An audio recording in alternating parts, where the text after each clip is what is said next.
어머니, 지금 바로 요양원으로 가세요. 안녕하세요. 저는 박순자라고 합니다. 제 딸이 제 앞에서 차갑게 내뱉은 그 한마디가 아직도 귓가에 맴돕니다. 엄마, 이제 요양원 가세요. 우리 집에서 더 이상 못 살아요. 평생을 딸만 믿고 살아온 제게 딸이 한 말이었습니다. 손녀를 키워주고 집안일을 도맡아 하며 살림을 거들어줬는데 어느 날 갑자기 짐짝처럼 쫓겨날 줄은 꿈에도 몰랐죠. 하지만 더 충격적인 건 따로 있었습니다. 제 명의로 된 통장이 텅 비어 있었고 집 문서까지 딸의 손에 넘어가 있었다는 사실을 알게 되었을 때 정말 기가 막혀서 눈앞이 캄캄했습니다. 영상 시청하시기 전에 구독, 좋아요는 큰 힘이 됩니다. 제 이야기를 처음부터 들어주세요. 저는 올해 75입니다. 남편을 40대 중반에 교통사고로 떠나보내고 어린 딸 하나를 키우며 악착같이 살아왔습니다. 새벽 4시면 일어나 시장에 나가 청소일을 시작으로 낮에는 식당 설거지, 저녁에는 아파트 경비일까지 닥치는 대로 일했죠. 손톱 밑에 때가 끼고 무릎이 시려와도 참았습니다. 딸 하나만큼은 남부럽지 않게 키워야 한다는 일념으로 버텼거든요. 제 딸 박지영이는 정말 착했습니다. 학교 다닐 때도 엄마 힘들게 일하는 거 안다며 학원도 안 가겠다고 했고, 공부는 혼자 도서관에서 하겠다며 용돈도 안 달라고 했죠. 성적도 우수해서 장학금을 받으며 대학을 나왔고 좋은 직장에 취직까지 했습니다. 제가 얼마나 가슴이 뿌듯하던지 이제야 고생 끝이구나 싶었어요. 딸이 결혼할 나이가 되자 괜찮은 남자를 소개받아 결혼을 했습니다. 사위되는 사람은 중견기업에 다니는 괜찮은 청년이었고 집안도 반듯했죠. 결혼식 날 딸의 면사포를 올려주며 눈물을 흘렸습니다. 이제 내 짐을 덜었구나. 이제는 좀 편하게 살 수 있겠구나 싶었거든요. 그런데 결혼한 지 1년쯤 되었을 때 딸에게서 전화가 왔습니다. 엄마, 나 아기 생겼어. 근데 출산 휴가 끝나면 바로 복직해야 하는데 애 봐줄 사람이 없어. 시어머니는 건강이 안 좋으시고 어린이집은 돈도 많이 들고 엄마가 좀 도와줄 수 있어? 딸의 부탁을 거절할 수 있는 어미가 세상 천지 어디 있겠습니까? 저는 제가 살던 단칸방을 정리하고 딸네 집으로 들어갔습니다. 딸네 집은 서울 근교의 새 아파트였는데 방이 3개 달린 제법 넓은 곳이었죠.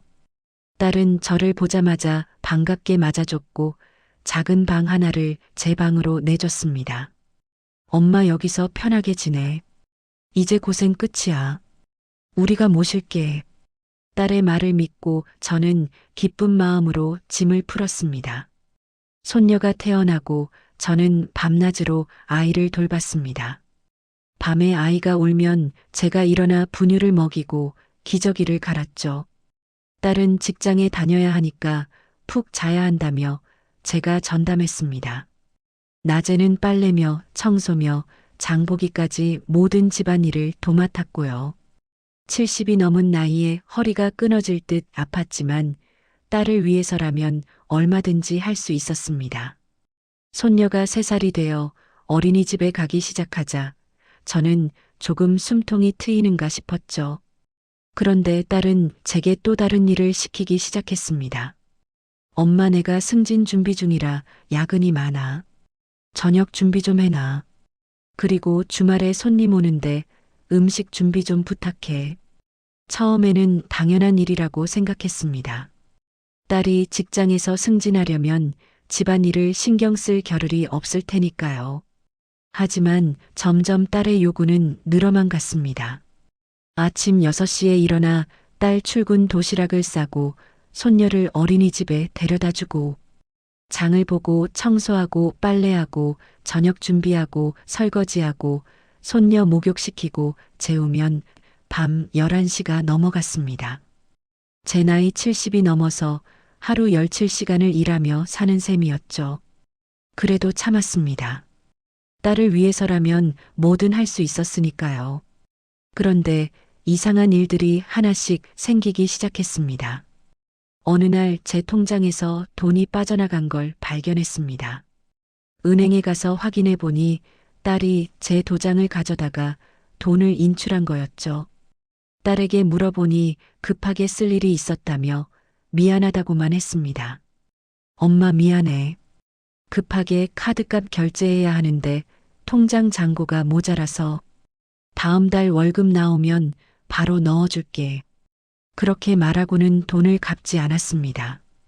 한 번으로 끝난 게 아니었습니다. 두 번, 세 번 제 통장에서 돈이 빠져나갔고 그럴 때마다 딸은 급한 일이 있었다고만 했죠. 제 적금도 딸이 해지해버렸습니다. 평생 모은 제 노후 자금이었는데 딸은 집 전세금이 모자라서 급하게 썼다며 나중에 갚겠다고만 했습니다.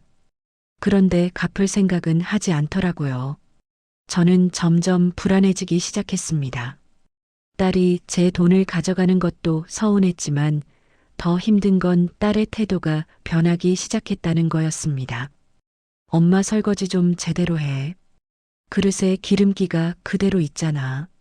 엄마 빨래 개는 것 좀 봐. 이렇게 구겨지게 개면 어떡해. 엄마 요즘 요리 맛이 왜 이래? 간이 너무 싱거워. 딸의 잔소리는 날이 갈수록 심해졌고 저는 눈치만 보게 되었습니다. 사위도 처음에는 장모님이라고 존댓말을 쓰더니 어느새 반말로 바뀌어 있었죠. 어머니 저녁은 뭐예요? 또 김치찌개예요? 맨날 똑같은 반찬만 나오네. 어머니 손녀 좀 조용히 시켜요. TV 보는데 시끄럽잖아요.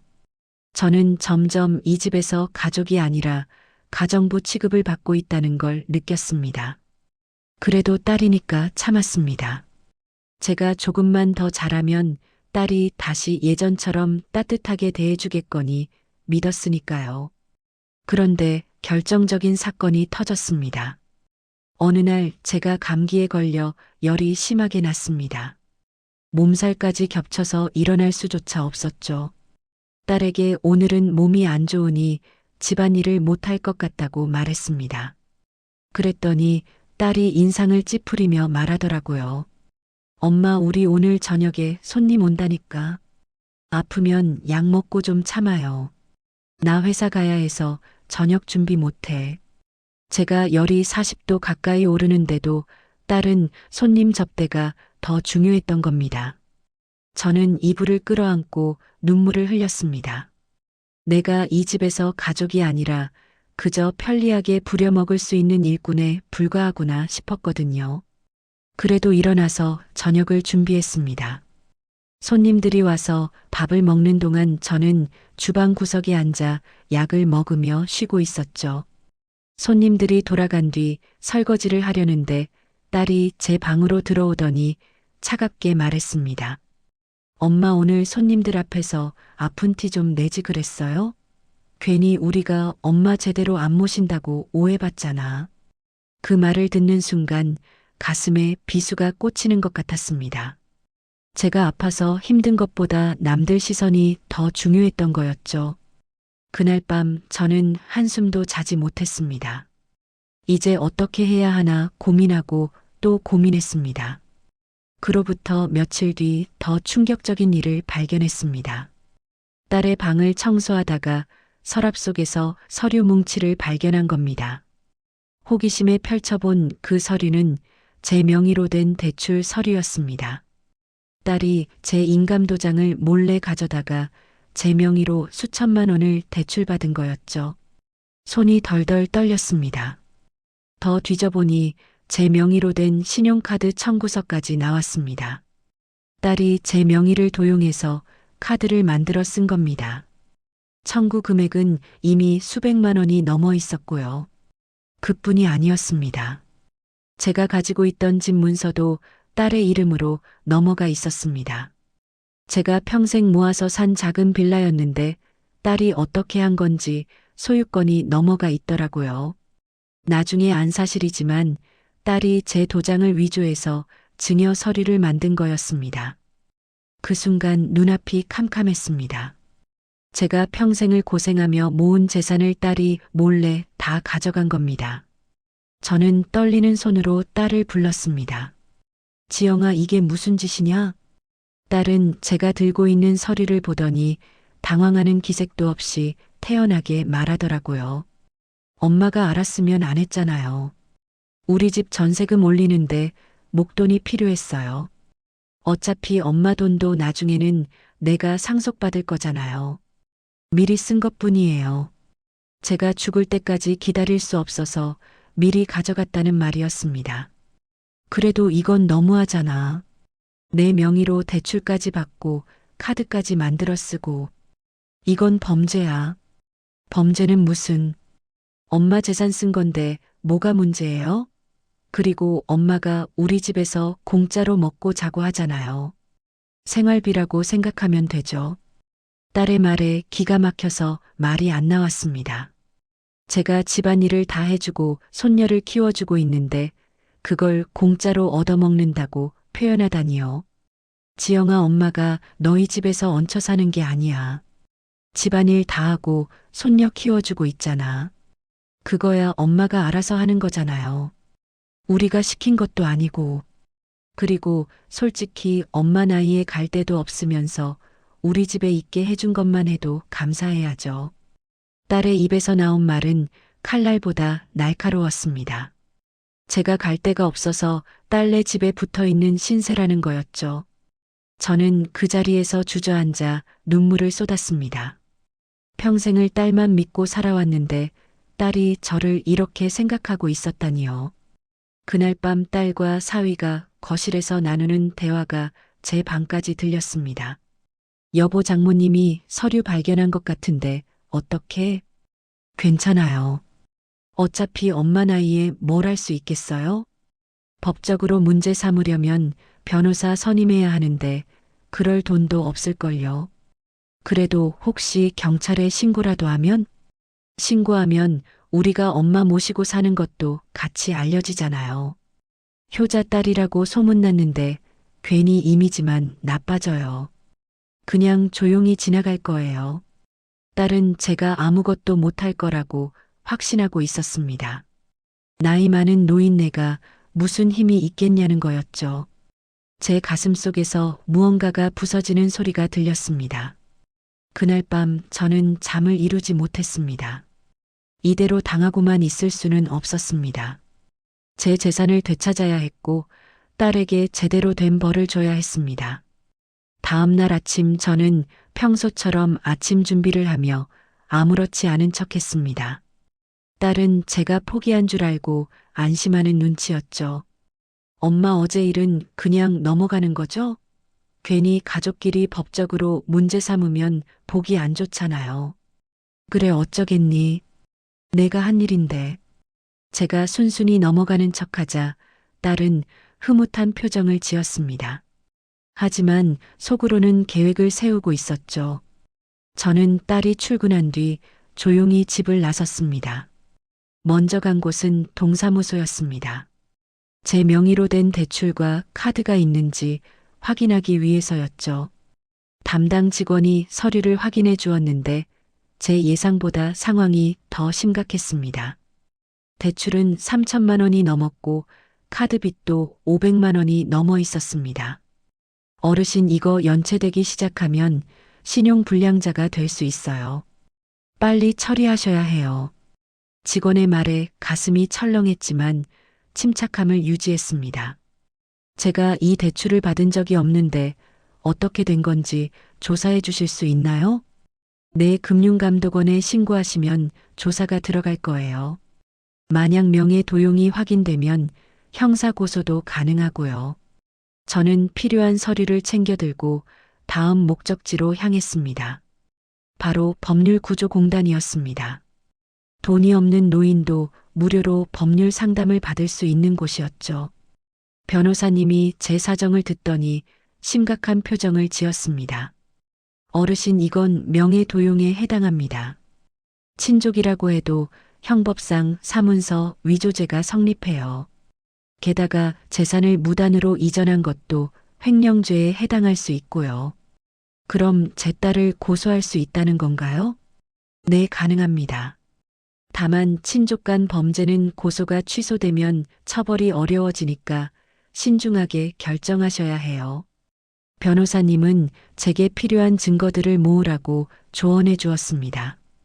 대출 서류 카드 명세서, 통장 거래 내역, 그리고 딸이 제 도장을 위조했다는 증거까지요. 저는 집으로 돌아와 조심스럽게 증거를 모으기 시작했습니다. 딸의 방에 숨겨진 서류들을 하나씩 사진으로 찍었고 제 통장에서 돈이 빠져나간 내역도 정리했습니다.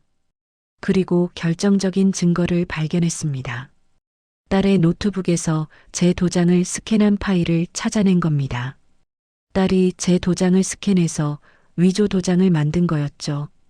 이 정도면 충분한 증거가 될 것 같았습니다. 하지만 저는 바로 고소하지 않았습니다. 딸이 제게 한 짓을 똑똑히 보여주고 싶었거든요. 저는 며칠 동안 평소처럼 지내며 딸의 행동을 관찰했습니다. 딸은 제가 완전히 포기한 줄 알고 더욱 노골적으로 굴기 시작했습니다. 엄마, 다음 주에 친구들 초대할 건데 집 청소 좀 확실하게 해놔요. 창문이며 화장실이며 구석구석 다 닦고. 엄마, 내일 손녀 소풍 가는데 도시락 2개 싸야 해요. 나 것도 같이 싸줘요. 엄마, 요즘 요리 실력이 떨어진 것 같은데 요리 학원이라도 다녀볼래요? 딸의 말 한마디 한마디가 저를 하녀 취급하는 것들이었습니다. 저는 속으로 피눈물을 흘리며 참았습니다. 드디어 결전의 날이 왔습니다. 딸이 친구들을 초대한 날이었죠. 저는 아침부터 집안을 깨끗하게 청소하고 음식을 준비했습니다. 오후가 되자 딸의 친구들이 하나 둘 도착하기 시작했습니다. 딸은 친구들에게 저를 소개하며 자랑스럽게 말했죠. 우리 엄마예요. 집안일을 정말 잘하셔서 우리 집이 이렇게 깨끗하게 유지되는 거예요. 친구들이 부러워하는 눈빛으로 저를 쳐다봤습니다. 언니 정말 효녀네. 어머님 모시고 사는 것도 쉽지 않은데. 맞아. 요즘 같은 세상에 시부모도 아니고 친정 엄마 모시는 사람 드문데. 딸은 으쓱한 표정으로 고개를 끄덕였습니다. 저는 그 모습을 지켜보며 속으로 비웃었죠. 지금 이 순간이 내가 누릴 수 있는 마지막 영광이다. 친구들이 모두 모이자 저는 거실로 나가서 말했습니다. 지영아, 엄마가 할 말이 있어서 친구분들 계신 자리에서 이야기하고 싶구나. 딸은 의아한 표정을 지었지만 괜찮다는 듯이 고개를 끄덕였습니다. 저는 가방에서 준비해온 서류들을 꺼내 탁자 위에 펼쳤습니다. 여러분, 제 딸이 효녀라고 소문났다는데 진짜 모습을 보여드리고 싶네요. 딸의 얼굴이 하얗게 질렸습니다. 이게 뭐예요, 엄마? 이건 내가 엄마 명의로 몰래 받은 대출 서류야. 3천만 원이 넘는 돈을 엄마 도장 위조해서 받았지. 친구들이 웅성거리기 시작했습니다. 그리고 이건 엄마 명의로 만든 카드 명세서.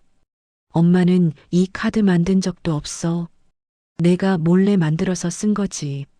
엄마, 그게 무슨 말이에요? 그건 아직 끝이 아니야. 이건 엄마 집 문서야. 내가 엄마 인감 위조해서 내 이름으로 넘긴 증거가 다 여기 있어. 저는 차례차례 서류들을 보여주었습니다.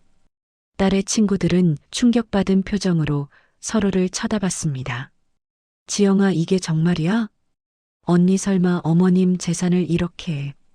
딸은 변명하려 했지만 증거가 명백했습니다. 엄마가 잘못 본 거예요. 이건 다 오해예요. 오해가 아니야. 내가 엄마 도장 스캔한 파일도 다 있어. 경찰에 신고하면 바로 확인될 거야. 그 순간 딸의 얼굴이 사색이 되었습니다. 저는 계속해서 말했습니다. 그리고 여러분, 제가 이 집에서 어떻게 지내는지 아세요? 아침 6시부터 밤 11시까지 집안일 다 하고 손녀 키워주고 있어요. 그런데 제 딸은 그걸 공짜로 얻어먹는다고 표현하더라고요. 친구들의 시선이 싸늘하게 식었습니다. 지영아, 너 정말 그런 말을 했어? 친정 엄마한테 어떻게 그럴 수가 있어? 딸은 울음을 터뜨렸습니다. 엄마 미안해요. 제가 잘못했어요. 다시는 안 그럴게요. 하지만 저는 흔들리지 않았습니다. 이제 와서 미안하다고 용서될 일이 아니야. 엄마는 오늘부로 이 집을 나갈 거야. 그리고 내가 한 일은 법적으로 처리할 거다. 저는 가방을 들고 일어났습니다. 딸이 제 옷자락을 붙잡으며 빌었지만 뿌리쳤습니다. 엄마 제발 가지 마세요. 제가 잘못했어요. 손 놔. 이제 넌 엄마가 없다고 생각해. 저는 집을 나섰습니다. 미리 알아둔 노인복지관에 연락해서 임시 거처를 마련해뒀거든요. 그리고 다음 날 바로 경찰서에 고소장을 제출했습니다. 명예 도용 사문서 위조 횡령 혐의로요. 경찰 조사가 시작되자 딸은 저에게 수십 통의 전화를 걸어왔습니다. 엄마 제발 고소 취하해 주세요. 제가 다 갚을게요. 제발이요. 하지만 저는 받지 않았습니다. 딸의 범죄는 용서받을 수 없는 일이었으니까요. 재판이 진행되고 딸은 결국 유죄 판결을 받았습니다. 집행유예가 선고되었지만 전과자가 된 것은 변함이 없었죠. 제 재산도 모두 되찾았습니다. 대출은 명예도용으로 인정되어 취소되었고 집 문서도 다시 제 이름으로 돌아왔습니다. 이제 저는 제 집으로 돌아와 혼자 살고 있습니다. 외롭지만 마음만은 편합니다. 딸은 가끔 문자를 보내오지만 답장하지 않습니다. 용서는 아직 이릅니다. 어쩌면 평생 용서하지 못할지도 모르겠습니다. 하지만 제가 당당하게 제 권리를 찾은 것만은 자랑스럽습니다. 여러분도 가족이라는 이유로 부당한 대우를 받고 계신가요? 참지 마세요. 나이가 많다고 해서 아무것도 할 수 없는 게 아닙니다. 법은 나이와 상관없이 모두를 보호합니다. 제 이야기가 여러분께 작은 용기가 되었으면 좋겠습니다. 여러분의 이야기도 댓글로 들려주세요. 함께 아파하고 함께 위로하겠습니다. 오늘도 건강하시고 행복하세요. 안녕히 계세요.